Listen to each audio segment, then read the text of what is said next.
ये भारत हमको जान से प्यारा है, सबसे प्यारा गुलिस्ता हमारा है। नमस्कार, मैं हूं सत्यम पांडे और आपका स्वागत करता हूं अपने YouTube चैनल द फ्यूसिस पे। तो पिछले लेक्चर में हमने फर्स्ट लॉ पढ़ा था, जो कि न्यूटन साहब ने दिया था, Newton's first law of motion. इस चैप्टर में हम पढ़ने वाले हैं Newton second law of motion, और साथ के साथ हम इम्पल्स के बारे में भी डिस्कस करेंगे कि इम्पल्स क्या होता है। उससे पहले आप सभी को गणतंत्र दिवस की ढेरों शुभकामनाएं। आज गणतंत्र दिवस है, आज के दिन मैं ये रिकॉर्डिंग कर रहा हूँ। मुझे पूरा उम्मीद है कि वीडियो आप तक आज के दिन नहीं पहुंचेगा, लेकिन ठीक है, जब भी पहुंचे आप मेरी शुभकामनाएं स्वीकार करें। ठीक है, तो शुरू करते हैं हम आज के लेक्चर को। तो पिछले लेक्चर में हमने न्यूटन्स फर्स्ट लॉ को पढ़ा और हमने उसमें डिस्कस किया कि अगर कोई बॉडी रेस्ट में है तो रेस्ट में रहना चाहेगी, मोशन में है तो उसी स्पीड से या उसी कांस्टेंट वेलोसिटी से मूव करते रहेगी। कब तक? जब तक उस पर कोई एक्सटर्नल फोर्स ना लगे, बल्कि एक्सटर्नल अनबैलेंस्ड फोर्स ना लगे। ठीक है, मैंने बैलेंस्ड और अनबैलेंस्ड फोर्स वगैरह भी सब आपको समझा दिया है। तो अगर आप इस लेक्चर तक पहुंच गए हैं तो ये आपका पहला लेक्चर नहीं होना चाहिए। अब स्टार्टिंग से देखते आइए, ये लॉ के जो भी force and the laws of motion के जो भी पहले वीडियो से आप देखते आइए, वहां से शुरू करते करते करते करते अगर आप यहाँ तक पहुंचेंगे तो मेरा विश्वास मानिए आनंद आएगा। ठीक है, तो शुरू करते हैं अपने लेक्चर को और आगे बढ़ते हैं। तो सबसे पहले मैं तो हेडिंग डाल दूं कि Newton's second law of motion. कुछ तो गड़बड़ है चलिए, Newton's second law of motion, Newton साहब के गति की दूसरी नियम। ये लॉ क्या कहती है मेरे दोस्त? यार ये वाटर तो परेशान कर रहा है मुझे। एक मिनट, इसका कुछ सॉल्यूशन कर दूं थोड़ा। चलो जरा ये हो ना बात। चलो दोस्त, तो ये लॉ क्या कहता है? अब इस लॉ को समझने के पहले आप जरूरी है कि आप मोमेंटम, चेंज इन मोमेंटम और rate of change of momentum के बारे में समझें, जो कि हमने पिछले लेक्चर में डिस्कस कर रखा है। ठीक है, तो अब लेक्चर अपने पूरी इंटेंसिटी के साथ शुरू कर रहा हूं। ठीक है, तो उसी जोश के साथ तैयार रहिएगा। तो जरूरी है कि हम मोमेंटम वगैरह को पढ़ें।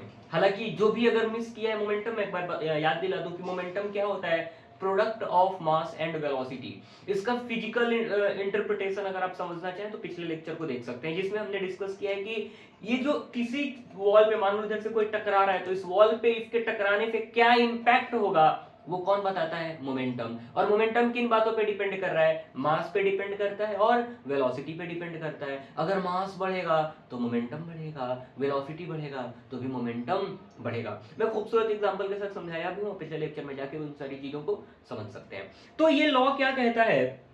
ये लॉ कहता है, पहले तो मैं इसका स्टेटमेंट आपको लिखा दूं। ये लॉ कहता है the rate of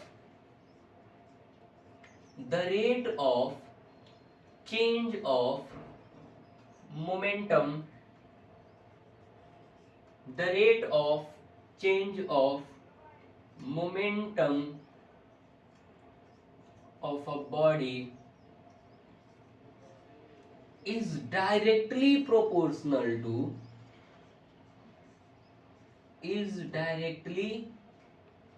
proportional to the force applied on the body। और इसमें एक बात और है, and the change in momentum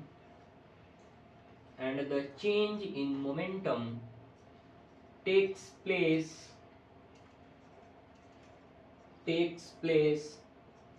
in the direction of force। पहले आप स्टेटमेंट समझें, फिर इसके बाद हम और डिस्कस करेंगे। तो ये क्या बोल रहा है कि the rate of change in momentum लिख ले तो मेरे ख्याल से थोड़ा ज्यादा सुंदर लगेगा। The rate of change in momentum of a body is directly proportional to the force applied on the body and the change in momentum takes place in the direction of force. क्या रटना पड़ेगा? नहीं नहीं रटना पड़ेगा. कैसे नहीं रटना पड़ेगा? समझेंगे तो नहीं रटना पड़ेगा. तो समझते हैं दोस्त. क्या कहता है ये लॉ कि rate of change of momentum. Rate of change of momentum का मतलब क्या होता है? Final momentum minus initial momentum divided by time. मैंने बताया था पिछले क्लास में कि जब भी रेट पूछा जाए तो आपको क्या करना है? टाइम से डिवाइड करना है. तो किसका रेट है, किसको टाइम से डिवाइड करेंगे? तो चेंज इन मोमेंटम को. और चेंज इन मोमेंटम क्या होता है? Final momentum minus initial momentum.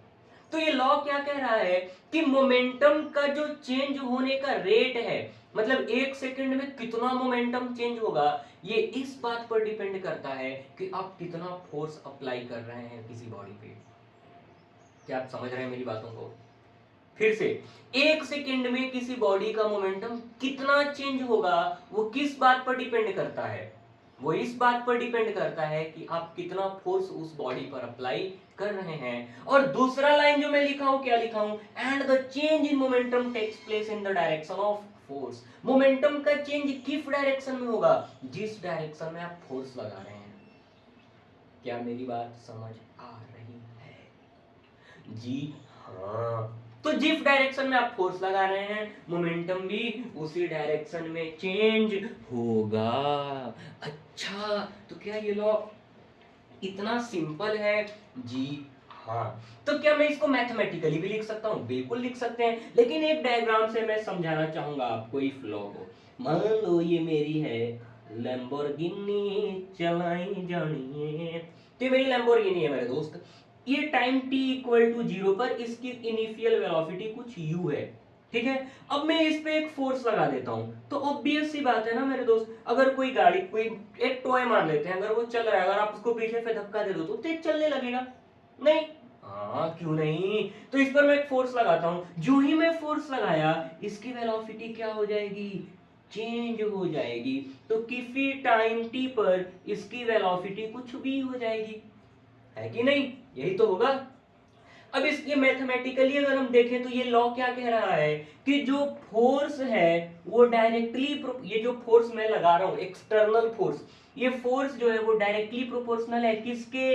Rate of change in momentum के.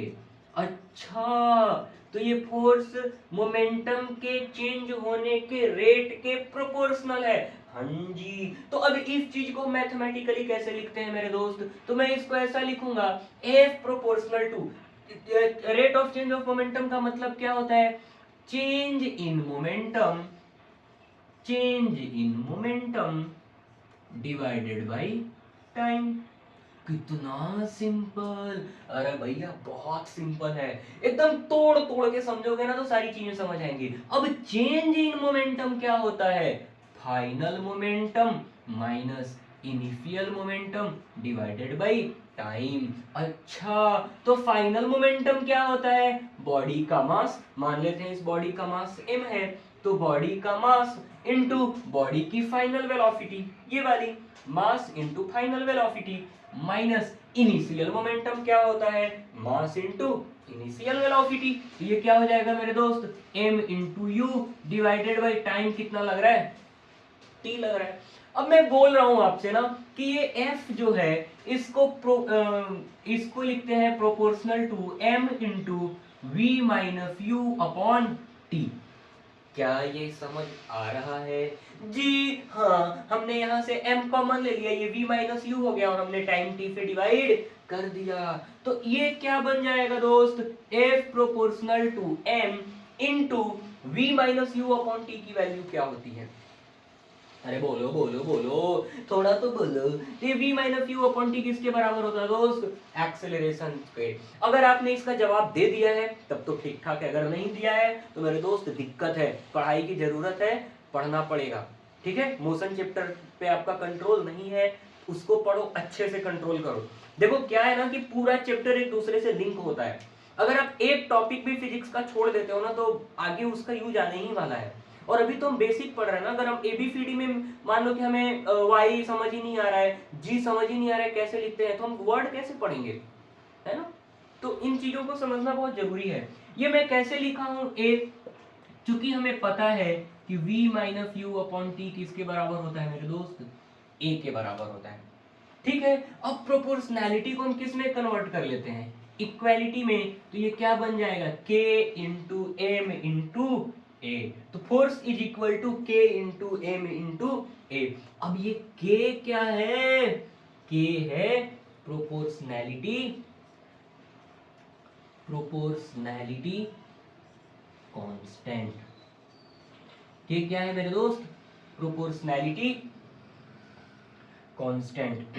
ठीक है, तो अब के की वैल्यू क्या होगी, क्या होगी के की वैल्यू, तो मैं बोलता हूं कि चलो अब फोर्स को 1 न्यूटन ले लो, मास को 1 केजी ले लो और एक्सेलरेशन को 1 मीटर पर सेकेंड स्क्वायर ले लो। अब सब वैल्यूज को इसमें पुट कर दो, तो मैं पुट कर दिया तो ये 1 इक्वल टू के की वैल्यू नहीं पता, मास को 1 पुट कर दिया और एक्सेलरेशन को भी कितना पुट कर दिया 1, तो के की वैल्यू भी कितनी आ गई 1। तो अब जब हम इस के को यहां पुट कर देंगे तो हम फोर्स को क्या बोलते हैं मेरे दोस्त, force is equal to mass into acceleration. क्या बोलेंगे, force is equal to mass into acceleration. और ये k की वैल्यू 1 है, हम ऐसा भी बोल देते हैं कभी कभी कि यार देखो ये k की वैल्यू 1 कैसे आई, तो ढेर सारे एक्सपेरिमेंट्स परफॉर्म किए गए और वहां से देखा गया कि जो कांस्टेंट की वैल्यू है वो 1 आ रही है। ठीक है, तो इसमें बहुत सोचने वाली बात नहीं है, एकदम चिंदीफा है। ठीक है, तो आप इसको थोड़ा सा सोचिए, मैं पानी पी लेता हूं।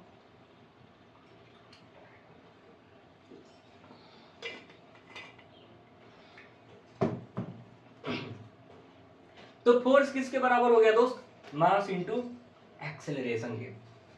अब मैं ये कह रहा हूं ना आपसे कि चलो फोर्स की एसआई यूनिट क्या होती है, न्यूटन होती है। क्या होती है, न्यूटन होती है। लेकिन न्यूटन को हम केजी वगैरह में के टर्म्स में कैसे लिखेंगे, तो यहां से लिखेंगे। इसकी एसआई यूनिट क्या हो जाएगी फोर्स की, फोर्स की एसआई यूनिट होती है केजी की, सॉरी मास की यूनिट क्या होती है केजी, और एक्सेलरेशन की यूनिट क्या होती है मीटर पर सेकेंड स्क्वायर।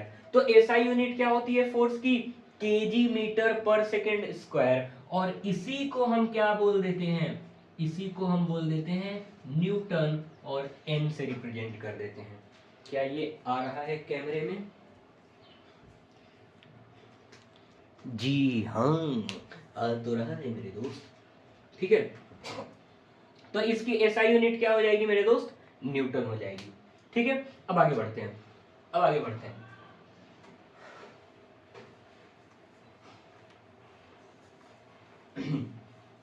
चलो चलो चलो चलो चलो चलो।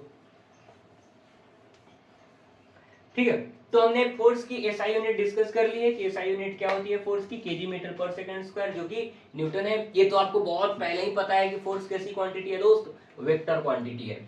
अब मैं बोल रहा हूं ना कि यार चलो इस सेकेंड लॉ से हम कैसे बता सकते हैं कि या फिर सेकेंड लॉ से हम मैथमेटिकली फर्स्ट लॉ को कैसे डिराइव कर सकते हैं। तो क्या मैं ऐसा बोल सकता हूं या फिर ऐसा लिख दें, first law from second law. अरे वाह, ये क्या बात हुई, मतलब आप समझ जाओ कि हम फर्स्ट लॉ को एक्सप्लेन करने वाले हैं सेकेंड लॉ से। ठीक है, चलो तो मैं बोल रहा हूं आपको कि यार फोर्स किसके बराबर आ रहा है, मास इनटू एक्सेलरेशन के। तो क्या मैं इसको ऐसा लिख सकता हूं, ए को लिख सकता हूं v minus u upon T. हाँ बिल्कुल, आपका मन जो मन वो लिखो, अरे नहीं जो मन वो नहीं, एक्सेलरेशन को लिख रहे हैं दोस्त v minus u upon T. हाँ जी बहुत सही बात। चलो आगे की बात करते हैं। आगे हम क्या बता रहे हैं आपको कि यार ये जो फोर्स है ना, अगर इस फोर्स को हम जीरो कर दें, F is equal to zero ले लें, तो फर्स्ट लॉ क्या कहता था कि अगर एक्सटर्नल फोर्स जीरो है तो अगर बॉडी रेस्ट में है तो रेस्ट में रहेगी, और मोशन में है तो मोशन में रहेगी, कांस्टेंट वेलोसिटी से मूव करेगी। अगर कोई बॉडी मूव कर रहा है 10 मीटर पर सेकंड पे और आप उस पर फोर्स नहीं लगा रहे हो, कोई भी एक्सटर्नल फोर्स नहीं लग रहा है, तो मूव करते जाएगी, ना तो उसका वेलोसिटी बढ़ेगा और ना ही घटेगा। तो क्या होगा समझते हैं। अगर फोर्स जीरो है, ये फोर्स जीरो है, तो यहां इसमें पुट करो फोर्स जीरो, तो zero equal to m into v minus u upon t, तो ये m और t इधर आएगा तो क्या हो जाएगा 0। इसका मतलब क्या हो जाएगा v minus u equal to 0, तो v इज इक्वल टू क्या हो जाएगा u। मतलब जो फाइनल वेलोसिटी है वो किसके बराबर हो जाएगा इनिशियल वेलोसिटी के। इसका मतलब क्या होगा कि body moves with constant velocity. यही तो हमने बोला था फर्स्ट लॉ में, यही तो हमने फर्स्ट लॉ में बोला था कि अगर किसी बॉडी पर एक्सटर्नल फोर्स जीरो हो जाए तो एक्सटर्नल फोर्स जो ही जीरो होता है तो वो बॉडी कैसे मूव कर रही है, अगर रेस्ट में तो रेस्ट में रहेगी, और मूव कर रही है तो कांस्टेंट वेलोसिटी से मूव करेगी। अच्छा हाँ, लेकिन तब क्या होगा जब इनिशियल वेलोसिटी जीरो हो। अच्छा तो ये भी डिस्कस कर लेते हैं। फोर्स भी जीरो है और बॉडी की इनिशियल वेलोसिटी भी जीरो है, मतलब फोर्स जीरो है, बॉडी रुका हुआ है, बॉडी रुका हुआ है और हम उस पर कोई फोर्स नहीं लगा रहे हैं, तो फर्स्ट लॉ क्या कहता है कि बॉडी रेस्ट में ही रहेगी, नहीं मूव करेगी। तो अब क्या होगा, फोर्स भी जीरो है और बॉडी भी रेस्ट में है, तो हम क्या करेंगे मेरे दोस्त, क्या करेंगे, लगाओ फॉर्मूले में, zero equal to mass into v minus u upon t. यहाँ पे इनिशियल वेलोसिटी भी जीरो हो जाएगा मेरे दोस्त, तो फिर यहाँ से क्या हो जाएगा v minus u is equal to zero, u तो जीरो है, इसका मतलब फाइनल वेलोसिटी भी जीरो। समझ आ रहा है आपको, मतलब इसकी इनिशियल वेलोसिटी भी जीरो थी तो फाइनल वेलोसिटी भी जीरो होगी। क्या यहाँ तक क्लियर है? हाँ जी, एकदम झमाझम क्लियर होता जा रहा है सब कुछ।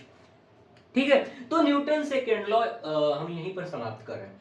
अब बात आती है इम्पल्स की, कि इम्पल्स क्या होता है मेरे दोस्त। तो कर लेते हैं, इसको भी कर लेते हैं। ये कौन सी बड़ी तीर है, बड़ी मछली है जिसको मारने के लिए बड़ा तिरछी, नहीं, क्या क्या बातें कर रहे हो आप, कोई बात नहीं, कोई बात नहीं, अक्सर हम बहाव में बह जाया करते हैं। ठीक है, तो हम बात करते हैं इम्पल्स की। अच्छा, इसका एप्लीकेशन क्या है, एप्लीकेशन की बात कर लेते हैं। न्यूटन सेकेंड लॉ का एप्लीकेशन मैं दिखाऊंगा नहीं, मैं बस बता रहा हूं आपको। एप्लीकेशन क्या है, कभी देखे हो जो क्रिकेट में हम लोग ऐसे कैच करते हैं तो हाथ ऐसे पीछे लेते हैं, रिसीव करते हैं बॉल को, या फिर विकेट कीपिंग करते हुए ना कोच अक्सर यही सिखाते हैं कि चलो receive the ball, receive the ball, है ना, बोलते हैं कि रिसीव करो, मतलब बॉल को, हाथ को पीछे खींचो। क्यों हाथ को पीछे खींचना है मेरे दोस्त, क्यों हाथ को पीछे खींचना है? ताकि मोमेंटम, देखो फोर्स कब ज्यादा होगा, ये फोर्स जब कब ज्यादा होगा, जब मोमेंटम अचानक से चेंज होगा, है ना। क्या किसके बराबर है, फोर्स प्रोपोर्शनल है rate of change of momentum के, मतलब जितना जल्दी एक सेकंड में जितना मोमेंटम चेंज होगा उतना ज्यादा फोर्स लगेगा। तो एक सेकंड में हमें क्या कोशिश करना है कि मोमेंटम तुरंत चेंज ना हो, आराम से चेंज हो। ठीक है, मोमेंटम तुरंत चेंज ना हो, आराम से चेंज हो। अगर मोमेंटम अचानक से चेंज होगा तो फोर्स ज्यादा लगेगा, अगर मोमेंटम धीरे धीरे चेंज होगा तो फोर्स कम लगेगा। तो जब बॉल आता है, अगर वो बॉल आके अचानक से टकराया तो मोमेंटम क्या होगा, अचानक से जीरो हो जाएगा। पहले कुछ वेलोसिटी थी वो आके रेस्ट में आ गया, तो क्या हो जाएगा, अचानक से वेलोसिटी जीरो, मतलब मोमेंटम अचानक से जीरो हो जाएगा। जो ही मोमेंटम अचानक से जीरो होगा आप पर ज्यादा फोर्स लगेगा। तो हम क्या करते हैं, बॉल को रिसीव करते हैं, बोलते हैं तुरंत जीरो मत हो वेलोसिटी, धीरे धीरे जीरो, धीरे धीरे जीरो हो। तो ये जो टाइम मिल जाता है इससे क्या होता है, वेलोसिटी आराम से जीरो होता है, जिसकी वजह से मोमेंटम धीरे धीरे चेंज होता है और हम पे फोर्स भी कम लगता है। सही है, यहां तक समझ आ रहा है आपको? चलिए ठीक है, और भी बहुत सारे एग्जांपल हैं। जैसे आपने वो वाला शायद वो ओलंपिक में होता है एक गेम, कि बहुत ऊंचा एक वो होता है, क्या बोलते हैं, एक रस डंडा वगैरह लगा दिया जाता है, वो एक स्टिक लेकर आते हैं, ऐसे हाथ में पकड़ के दौड़े दौड़े जाते हैं, ऐसे लगाते हैं, फिर जंप करके और उसके डंडे के उस साइड गिरना होता है। तो उस साइड देखोगे ना तो कुशन लगा होता है, बढ़िया सा पूरा गद्दा लगा होता है। तो वो गद्दा क्यों रहता है, फर्श क्यों नहीं रहता है? तो वो गद्दा इसलिए लगाया जाता है कि अगर वो दौड़े दौड़े दौड़े दौड़े जा रहा है तो जब वो दौड़े दौड़े जाएगा ऊपर से वो गिरेगा, तो हम कोशिश क्या करते हैं कि अगर मोमेंटम तुरंत जीरो हो गया तो क्या होगा दोस्त, मोमेंटम तुरंत जीरो हो जाएगा तो फोर्स ज्यादा होगा, है ना। क्या कहता है second law, force proportional to rate of change of momentum. ठीक है। तो अगर तुरंत मोमेंटम चेंज होगा तो फोर्स ज्यादा होगा, तो हम क्या करेंगे, कहेंगे कि नहीं मोमेंटम को चेंज होने में थोड़ा वक्त दिया जाए। तो वो कुशन क्या, जब आदमी उस पर गिरता है तो वो कुशन क्या होता है, ऐसे दबता है। जो ही कुशन ऐसे दबेगा तो क्या थोड़ा टाइम लगेगा मोमेंटम को चेंज होने में, उसकी वेलोसिटी तुरंत से जीरो नहीं होगी, थोड़ी टाइम लगी जीरो होने में। और जब वेलोसिटी उसकी जीरो होगी तब तक थोड़ा वक्त लग चुका होगा और मोमेंटम को चेंज होने में भी थोड़ा टाइम लग चुका होगा। ठीक है। तो अपना कोशिश क्या रहता है कि मोमेंटम तुरंत ना चेंज हो, थोड़ा वक्त ले, आराम से, थोड़ा प्यार से चेंज हो। समझ रहे हो? तो ये सारी एप्लीकेशन है किसकी, न्यूटन सेकेंड लॉ की। तो अब हम बात करते हैं इंपल्स की। मेरे दोस्त इंपल्स क्या होता है, इंपल्स क्या होता है? क्या होता है इंपल्स? कि ढेर सारा फोर्स किसी बॉडी पर बहुत कम टाइम इंटरवल के लिए लग रहा है, बहुत शॉर्ट टर्म, जैसे बॉल आ रहा है वैसे कैच किए तो आके सट से लगेगा, है ना। तो बहुत कम टाइम इंटरवल के लिए अगर कोई फोर्स लगता है और उसका इंपैक्ट क्या होता है कि वो अचानक से ढेर सारा मोमेंटम चेंज कर दे, तो उसको हम क्या बोलेंगे, इंपल्स। तो इंपल्स का डेफिनेशन क्या होता है, large amount of force, large amount of force acting on a body, acting on a body for very small interval of time, very small interval of time, and leads to huge change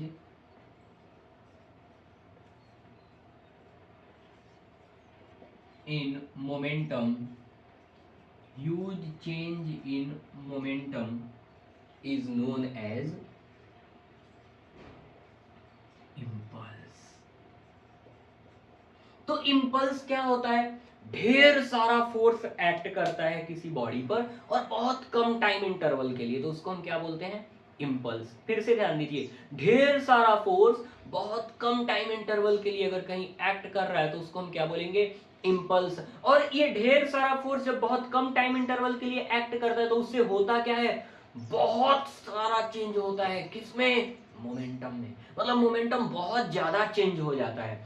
कैसे momentum बहुत ज्यादा change हो जाता है, देखो मान लो यहां पर कोई बॉल है, ठीक है, और यहां पर एक बॉल है, ठीक है। ये बॉल किसी वेलोसिटी से जा रहा है, गया गया गया गया गया, इससे टकराया, तो टकराया तो 0.001 सेकेंड तक इनका कांटेक्ट रहा होगा, बहुत कम टाइम के लिए कांटेक्ट है ना। और ये वेलोसिटी है इसकी 100 मीटर पर सेकेंड, और ये जाके यहाँ पर टकरा जा रहा है, तो इसका इनिशियल मोमेंट, मान लो इसका मास है 100 ग्राम, तो इसका इनिशियल मोमेंटम क्या है, मास, इसको केजी में लेंगे तो 0.1 केजी इंटू वेलोसिटी, तो एसआई यूनिट में ही है, तो ये कितना हो गया मेरे दोस्त, ये हो गया 10 केजी मीटर पर सेकेंड। अब इस मोमेंटम के साथ ये मूव कर रहा है, जा रहा है जा रहा है जा रहा है, और यहीं पर आके वो टकरा गया, मतलब इसकी फाइनल वेलोसिटी जीरो हो जाएगी। मान लेते हैं टकराया तो रुक गया वहां पे, तो फाइनल वेलोसिटी क्या हो गई, जीरो हो गई। जो ही फाइनल वेलोसिटी जीरो हुई, इसका फाइनल मोमेंटम क्या हुआ, मास इनटू जीरो, यानी कि जीरो। तो चेंज इन मोमेंटम क्या हुआ, चेंज को मैं बताया था कि मैं डेल्टा से रिप्रेजेंट करूंगा, तो चेंज इन मोमेंटम क्या होगा, final momentum minus initial momentum, तो फाइनल वाला जीरो और माइनस इनिशियल वाला 10, मतलब अचानक से 10 केजी मीटर पर सेकंड का मोमेंटम चेंज हो गया है। समझ रहे हैं? मतलब अगर ये थोड़ा वक्त लेता तो अचानक से मोमेंटम चेंज नहीं होता, है ना।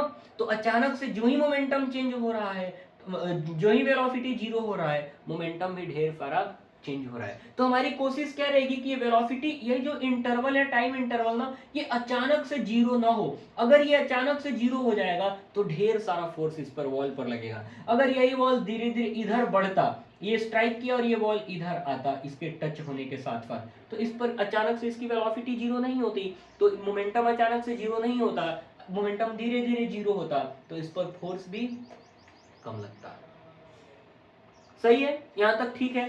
चलो तो अब मैं इसको डिराइव करता हूं कि ये फॉर्मूला कह क्या रहा है। तो ये फॉर्मूला कह रहा है कि इंपल्स किसके बराबर हो रहा है, इससे हो क्या रहा है, leads to huge change in momentum.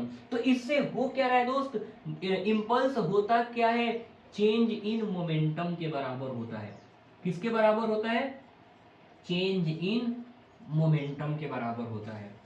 ठीक है, तो इंपल्स किसके बराबर है, चेंज इन मोमेंटम के। अब ये चेंज इन मोमेंटम होता क्या है दोस्त, final momentum, final momentum minus initial momentum. तो I equal to final momentum यानी मास इनटू वेलोसिटी, और इनिशियल मोमेंटम मतलब मास इनटू इनिशियल वेलोसिटी। तो ये भी हो गया एक इंपल्स का फॉर्मूला। तो इंपल्स को और क्या लिख सकते हैं, और क्या लिख सकते हैं, तो ये mv माइनस mu किसके बराबर था, थोड़ा सा इधर आइए। तो फोर्स इज इक्वल टू क्या होता है, change in momentum, change in momentum upon time, यही तो हुआ rate of change of momentum. तो चेंज इन मोमेंटम किसके बराबर है दोस्त, फोर्स इनटू टाइम के। चेंज इन मोमेंटम किसके बराबर है, फोर्स इनटू टाइम के। और ये चेंज इन मोमेंटम किसके बराबर है, इंपल्स के। इसका मतलब क्या है कि जो इंपल्स है वो चेंज इन मोमेंटम के बराबर है, और चेंज इन मोमेंटम बराबर है फोर्स इनटू टाइम के। इसका मतलब इंपल्स किसके बराबर हो जाएगा, फोर्स इनटू टाइम के।